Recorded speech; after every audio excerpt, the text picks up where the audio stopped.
Dear future generations, I think I speak for the rest of us when I say, sorry. Sorry we left you with our mess of a planet.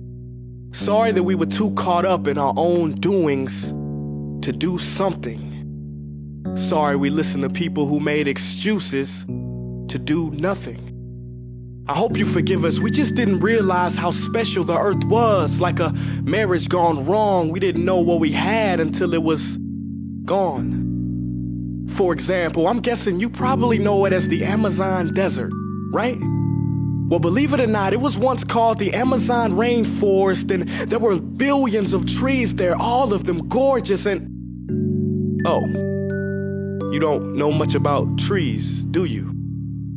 Well, let me tell you, trees are amazing. I mean, we literally breathe the air they are creating. They clean up our pollution, our carbon. They store and purify water, give us medicine that cures our diseases, food that feeds us, which is why I'm so sorry to tell you that we burn them down. Cut them down with brutal machines, horrific, at a rate of 40 football fields every minute. That's 50% of all the trees in the world gone in the last 100 years. Why? For this. And that wouldn't make me so sad if it weren't so many pictures of leaves on it. You know, when I was a child, I read how the Native Americans had such consideration for the planet that they felt responsible for how they left the land for the next 7 generations. Which brings me great sorrow, because most of us today don't even care about tomorrow. So I'm sorry. I'm sorry that we put profit above people, greed above need, the rule of gold above the golden rule. I'm sorry we use nature as a credit card with no spending limit, overdrafting animals to extinction, stealing your chance to ever see their uniqueness or become friends with them. Sorry we poison the ocean so much that you can't even swim in them. But most of all, I'm sorry about our mindset, 'cause we had the nerve to call this destruction progress. Hey Fox News, if you don't think climate change is a threat, I dare you to interview the thousands of homeless people in Bangladesh. See, while you were in your penthouse nestled, their homes were literally washed away beneath their feet due to rising sea levels. And Sarah Palin, you said that you love the smell of fossil fuels. Well, I urge you to talk to the kids of Beijing who are forced to wear pollution masks just to go to school.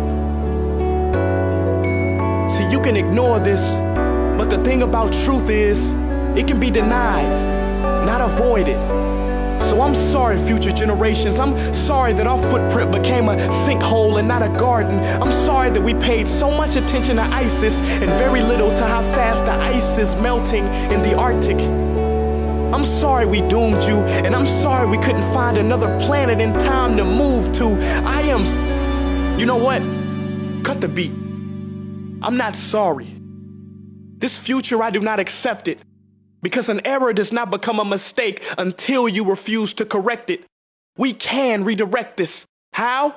Let me suggest that if a farmer sees a tree that is unhealthy, they don't look at the branches to diagnose it, they look at the root.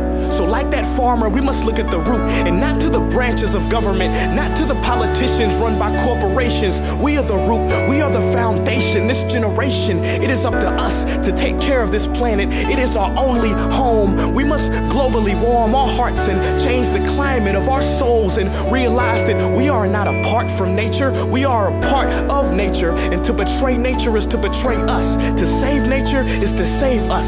Because whatever you're fighting for, racism or poverty, feminism, gay rights, or any type of equality, it won't matter in the least. Because if we don't all work together to save the environment, we will be equally extinct. Sorry.